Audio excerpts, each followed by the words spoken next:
Week 2, the compass of our excitement. Sunday. In the breaking of the bread. This is Luke 24, 30-35. When he was at the table with them, he took bread, blessed and broke it, and gave it to them. Then their eyes were opened, and they recognized him, and he vanished from their sight. They said to each other, "Were not our hearts burning within us while he was talking to us on the road, while he was opening the scriptures to us?" That same hour they got up and returned to Jerusalem, and they found the 11 and their companions gathered together. They were saying, "The Lord has risen indeed." Then they told what had happened on the road, and how he had been made known to them in the breaking of the bread. It is late on Easter Day. Early that morning, the tomb of Jesus was found open and empty.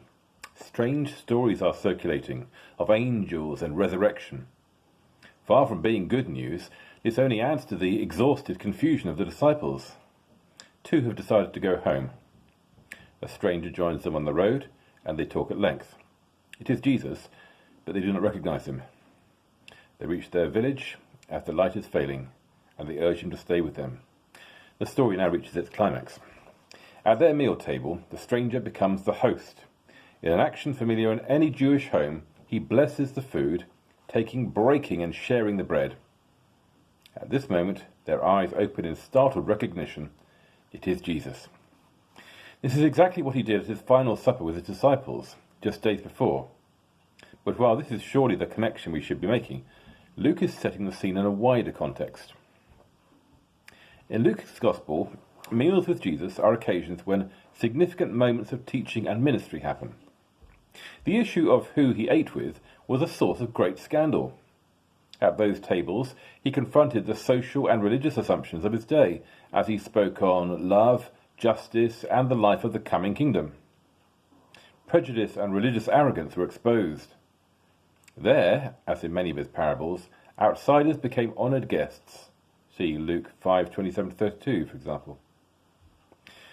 Wherever Jesus was the host at a meal, a new community was called into being, and God's generous welcome was declared, most vividly at the feeding of the 5,000, Luke 9:12-17.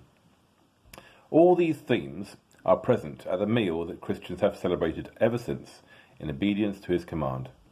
Do this in remembrance of me, Luke 22:19. In no other meals in Luke's Gospel, though, are eyes opened.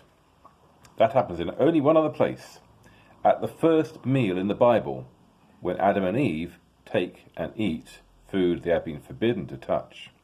Genesis 3:1-7. Their eyes were opened then, but not to life or joy. Catastrophic loss followed, and they were condemned to wander forever in exile from each other, from creation and from God. Here on the far side of death, that wandering comes to an end. The risen Jesus takes, blesses, breaks, and shares the bread. Eyes are opened as before, but this time to joyful recognition. It is the 8th meal in Luke's Gospel. It is the first day of the new creation. This meal proclaims that the long exile of the human race is over. Creation is renewed. The story is beginning again.